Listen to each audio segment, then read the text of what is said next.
Good morning, traders. It's 8:01 a.m. Chicago time on Thursday, the 15th of December, 2016. Believe it or not, we're halfway through the month, the last month of the year.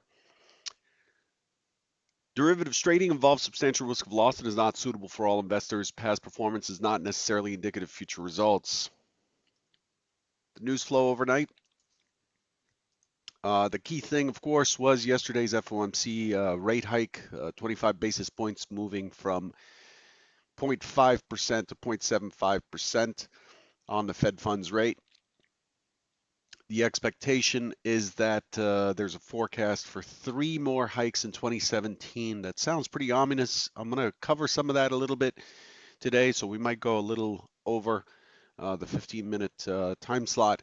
But I just want to make sure you can sift through the noise if you're monitoring news and talking heads and stuff, and make a decision for yourself as to what that means to your portfolio and to your trading. Um, The post-Fed saw the 10-year yield up about 20 basis points to 2.62. It's the highest level since June 2014. And in Europe, it's having the biggest impact on the UK 10-year, which is trading up 14 basis points at 1.52%. And the US dollar, of course, is stronger. Again, this morning it's trading 102.905 on the futures. I'm looking at March 2017 on ICE. On the ICE exchange, it's up 1.17%. That's the dollar index basket.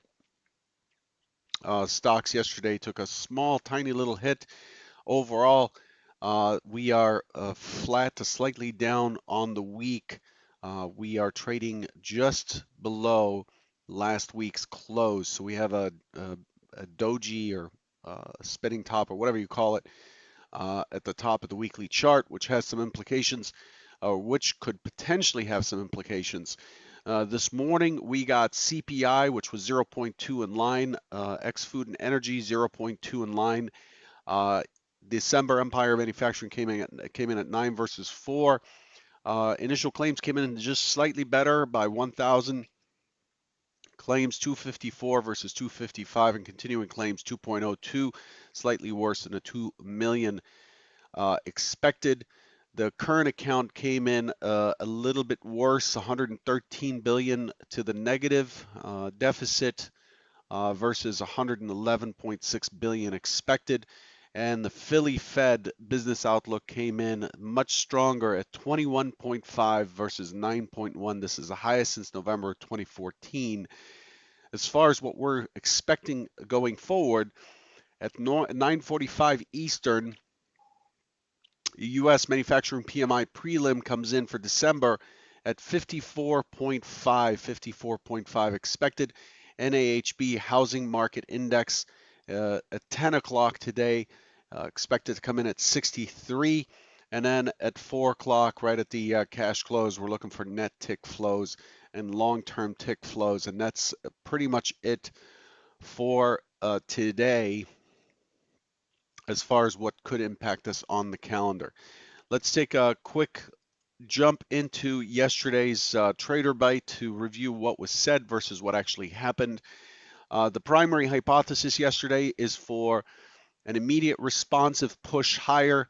I expected it to push through the point of control, which is incorrect. It pushed right into the point of control and it rotated down. And then I basically said that I'm not able to predict what the FOMC reaction is likely to be. So I stopped it right there. So the expectation was for a pop up, a drop, and then sideways. Um, and then on Hypo 2, I was looking for a drop out of the prior day's range, back in towards the point of control, sideways into the FOMC. Looking at market sentiment overall, right now it's a mixed bag. The S&P is unchanged for March.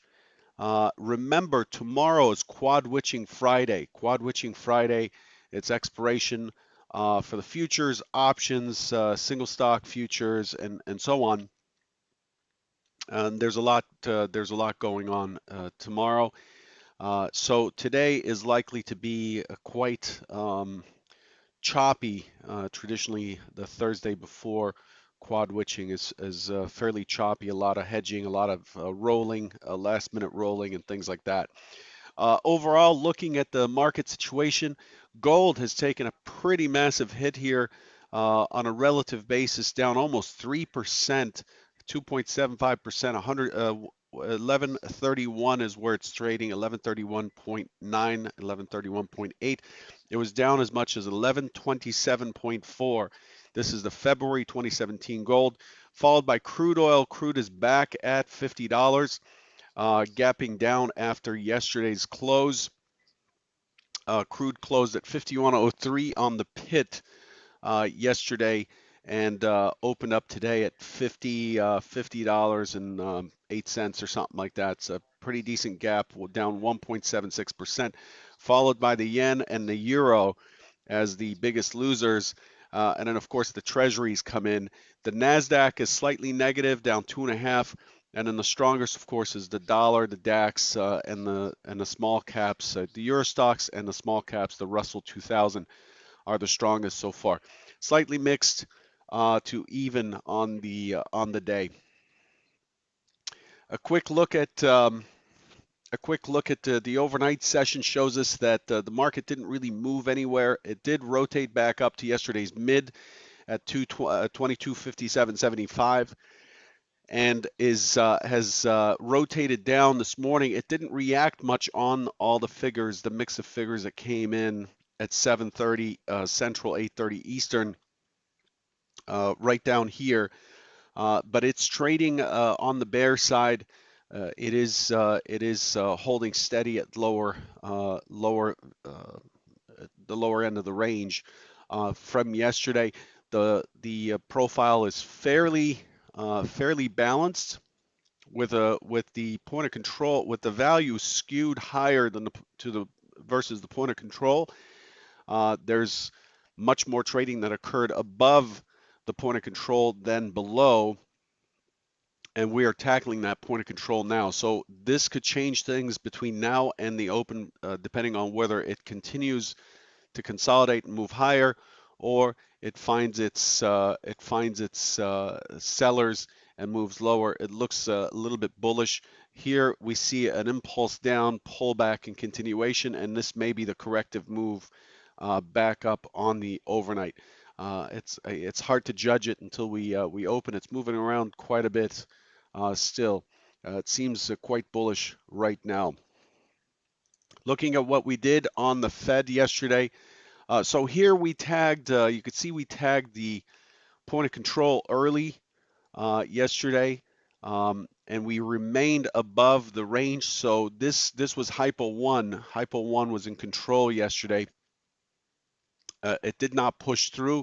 It went right to the point of control, the prior day's point of control, and close, rotated down, and came back up before the FOMC came out. It popped up to 2272.5 and a half yesterday, just 2 ticks below the prior day's high and the all-time high before sellers stepped in, and you could see the three-wave structure here. It's seen better on a shorter time frame chart, but you could see the first wave is down, then the pullback wave, and this is the wave that we're trying to catch, the pullback wave for a continuation along with the first wave, and that was the biggest opportunity of the day yesterday. I'll show you that here on a short-term chart. Although because we covered a lot of range, the Renko is very noisy. But essentially what we have here is the market triggering right here on the FOMC, uh, moving down. The first wave actually was this entire thing. This entire move down, pulls back right to the mid. I talk about the mid a lot, pushes through by about 3 ticks or something, and then just rotates all the way down to 2243. Between the mid and the low is 19 points on this run, and it ended up taking back a couple days worth of trading. Here's last week's close, and we are just below it. So when you look at last week, when you look at the weekly, Oh, where's my weekly? When you look at the weekly, here it is.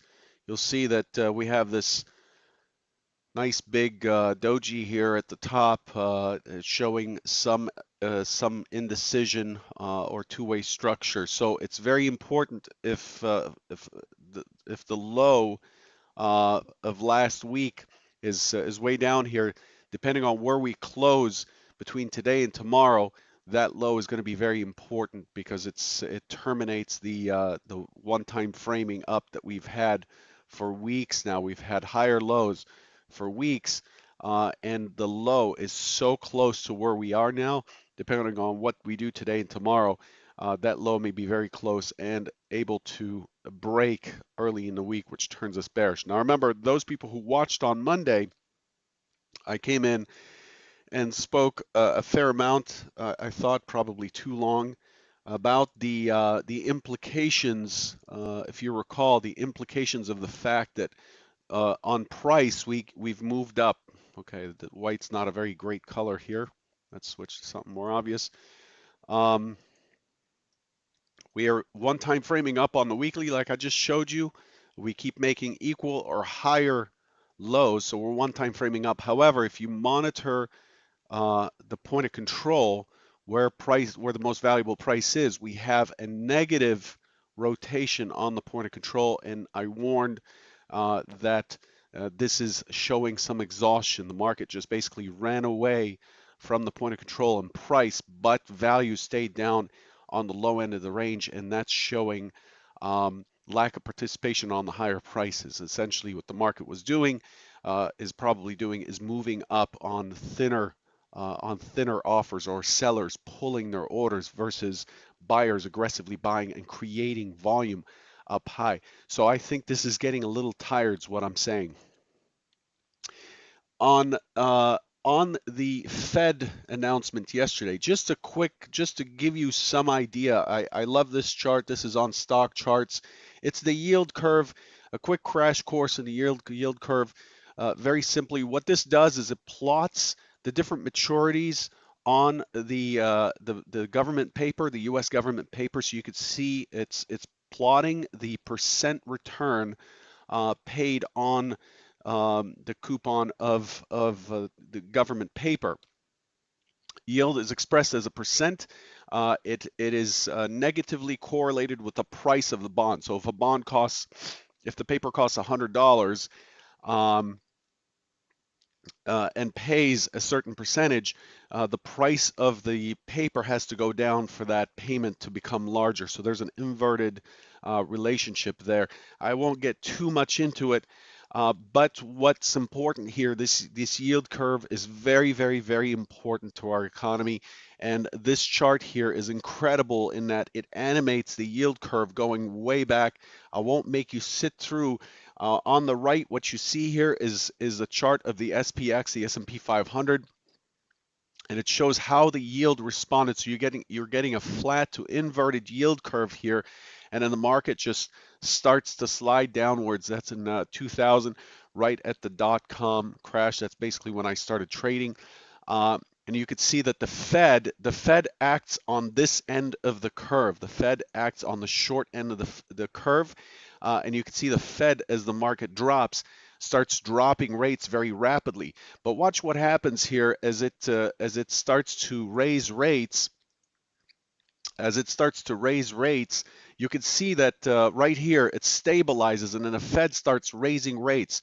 So here you'll see the short end of the curve start moving up as the market climbs. So little bit by little bit here, it starts to shift up, but the market continues climbing. So you see the Fed responds very slowly to this rally, and you can see that the yield curve, the short end of the yield curve is moving up, but the market continues higher, and that's the thing I'd like you to observe. Here it's a normal curve, which means that shorter term interest rates should be cheaper than longer term interest rates, and then over time it flattens and then it inverts. Here's the short term rates getting higher. Here it is flattening as we approach 2006, and there it's inverting, right?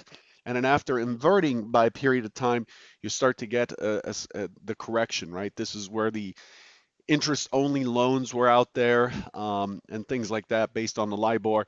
And you could see there's a lot of turbulence, and the Fed responds very quickly by dropping the short-term rate. Now watch what happens here. Um, the lesson really was in this section to show you that the impact of the Fed raising short-term rates is not as dramatic as you would think. Yes, borrowing on the short term for businesses is higher, is more costly, but it does not stop the equity market from rising. So people are thinking, well, the game is over. The Fed started raising rates, but it's not so. So we're stuck with this quarter of a point 25 basis point Fed funds rate for a long time here from 2011, from 2009 onwards. And then you can see the yield curve is just kind of a normal yield curve, which has helped spur some of this growth in the index. And it continues and it continues and it continues. And essentially what we've done is we've brought the 30-year bond prices back to where they were a year ago. Essentially, in the bond markets, that's the 30-year note, we have come back to exactly where we were. So we have come back to the composite point of control. That's this brown line here. This is the most traded price going back to 2013. We have come back all the way back to it just recently. These bonds have been falling for quite some time. You can see how we've had a massive move from all-time highs all the way back to the point of control. But then you think, well, gee, that seems pretty ominous. But if we move back, we'll see that actually we were here last year. This is where we ended December. So the mortgage rates, and the yield on a 30-year are pretty much exactly where they were last December.